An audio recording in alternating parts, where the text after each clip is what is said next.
Ala, nafuatafuta mtu kama mkiaje?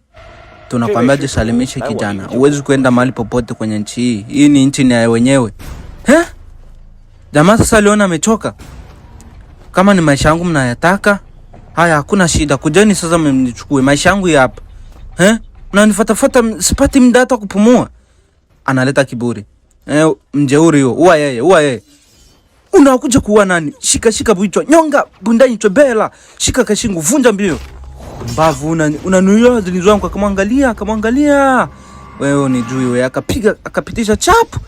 Ikamkosa hiyo. Akamwangalia akapita chap. Jamaa anazikosa zote anaziangalia zote. Alafu jamaa ametembea haraka ise. Akamwangalia chop akapitisha nyingine kapiga kwenye ukuta. Akamwangalia chap. Akaangalia hiyo akaiona akazubia kidogo jamaa karushwa mbali huko jamaa na nguvu. Jamaa kona jamani moto huyo. Faka angalia wewe si mjeuri ngusha majiwe hapo kajipanga kamrushia lijiwe hilo.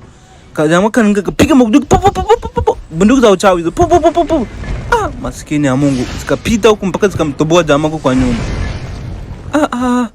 Afu kamuda ndugu yako huko wale sio mzuri ase damu tu. Wewe ni nani? Nilikwambia wacha kunifuatilia kijana. Hiki ndio ulichokitaka. Wewe ni nani? Mbona una nguvu za kawaida? Akapotea na kutokelezea hapo akamtishia hapo. Akamuonesha mawezo haya. Jamaa roho haipo anapumua. Hapa bora kukimbia. Akakimbia mbio. Jamaa akaanza kumhesabilia, wewe ufiki mbali. Mera, kimbia. Kipenda roho kimbia. Na jamaa anaambia kipenda roho kimbia maise. Kimbia mpenzi kimbia. Kipenda roho. Jamaa jamgusa. Jamaa aliganda na mpenzi wake. Alijaribu kumtorosha kumwambia mpenzi wake lakini bibi hakuelewa.